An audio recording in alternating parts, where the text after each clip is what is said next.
Good morning students. Class 12th के chemistry में chapter number 2 solution यानी कि बिलियन के बारे में हम लोग देखेंगे।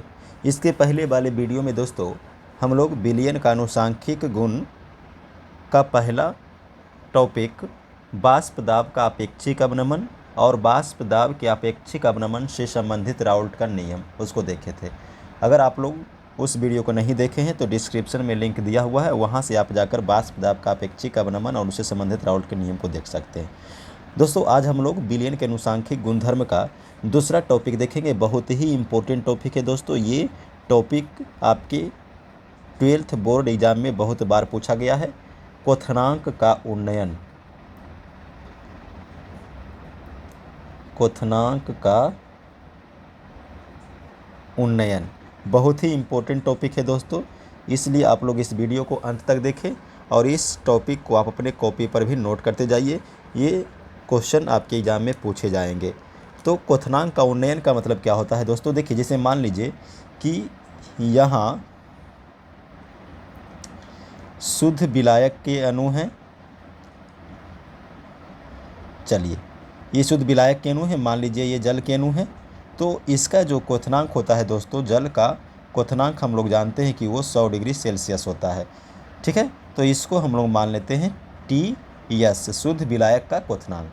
अब इसमें जब हम कुछ विलेय के अणु को लेकर आएंगे, कुछ विलेय के अणु को लेकर के आएंगे। चलिए, ये विलेय का अणु हो गया। अब ये विलयन बन चुका है। मान लीजिए कि ये विलेय हम 1 ग्राम या 10 ग्राम NaCl इसमें डालते हैं।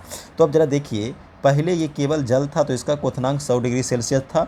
अब इसमें कुछ विलेय की मात्रा हम लोग घुला दिए हैं, मान लीजिए 10 ग्राम चीनी घोल दिए हैं। तो अब इसका क्वथनांक क्या हो जाएगा? अब इसका क्वथनांक बदल जाएगा, इसका क्वथनांक अब बढ़ जाएगा। मान लीजिए अब इसका क्वथनांक हो गया 101 डिग्री सेल्सियस। तो इसको हम लोग लिखा करेंगे TS, और इसको लिखा करेंगे T0। ठीक है, जो शुद्ध विलायक का क्वथनांक है 100 डिग्री सेल्सियस, इसको लिखा करेंगे T0। और जो विलेय डालने के बाद इसका क्वथनांक बढ़ गया है उसको हम लिखेंगे TS। ठीक है, यानी कि जब हम शुद्ध विलायक में किसी विलेय को घुलाते हैं तो उसका क्वथनांक बढ़ जाता है, और जितना क्वथनांक बढ़ता है उसी को हम बोलते हैं क्वथनांक का उन्नयन। तो यहाँ पर हम देखते हैं कि क्वथनांक जो है वो 1 डिग्री सेल्सियस बढ़ चुका है। तो 1 डिग्री सेल्सियस जो है वही क्वथनांक का उन्नयन होगा। देखिए, पहले जो है शुद्ध विलायक का क्वथनांक 100 डिग्री सेल्सियस था।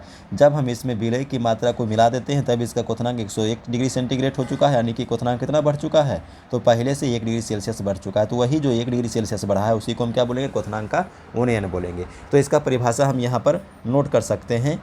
जब किसी विलायक में विलेय की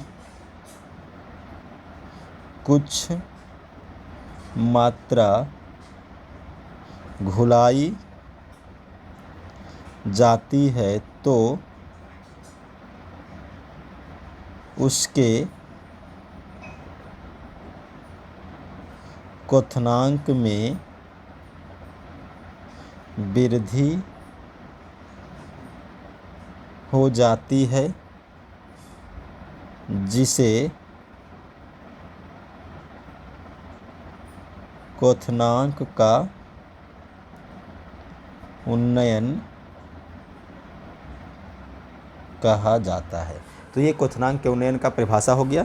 अब हम लोग देखेंगे कि क्वथनांक का उन्नयन निकालते कैसे। जैसे यहाँ पर हम लोग देख रहे हैं कि क्वथनांक का उन्नयन 1 डिग्री सेल्सियस हुआ। तो 1 डिग्री सेल्सियस कैसे हुआ? जो विलयन का क्वथनांक है TS, उसमें हम शुद्ध विलायक का क्वथनांक को घटा देंगे तो हमको क्या मिल जाएगा? क्वथनांक का उन्नयन, यानी कि क्वथनांक में कितना वृद्धि हुआ है। तो हम इसको इस प्रकार से भी लिख सकते हैं, अर्थात विलयन का क्वथनांक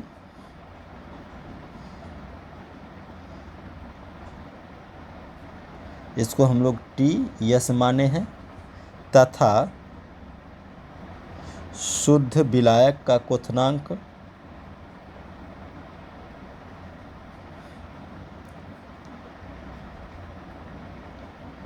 इसको हम लोग T0 ले लेंगे, के अंतर को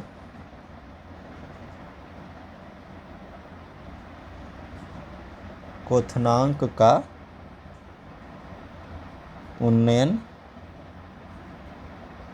कहा जाता है। यानी हम यहाँ पर लिख सकते हैं क्वथनांक का उन्नयन बराबर विलयन का क्वथनांक माइनस विलायक का क्वथनांक। यानी अगर इसको सिंबल में लिखिएगा तो क्वथनांक के उन्नयन को हम लोग सूचित करेंगे डेल्टा टी बी से, और ये आ जाएगा, देखिए बिलियन का क्वथनांक हम लोग लिए हैं टी एस और माइनस करेंगे टी जीरो, तो ये हो गया बिलियन के क्वथनांक का formula T B equal to T S minus T zero. तो दोस्तों ये हो गया क्वथनांक का उन्नयन। अब हम लोग नेक्स्ट वीडियो में देखेंगे क्वथनांक के उन्नयन से संबंधित राउल्ट का नियम। ये भी बहुत ही इंपॉर्टेंट टॉपिक है दोस्तों, वो 5 नंबर के क्वेश्चन में यानी लॉन्ग क्वेश्चन में आपको पूछा जाएगा क्वथनांक के उन्नयन से संबंधित राउल्ट का नियम। ये क्वथनांक का उन्नयन जो है ये शॉर्ट में पूछा जाएगा 2 मार्क्स के लिए। तो ये हो गया। अब नेक्स्ट वीडियो में क्वथनांक का उन्नयन से संबंधित राउल्ट का नियम ज़रूर देखिएगा।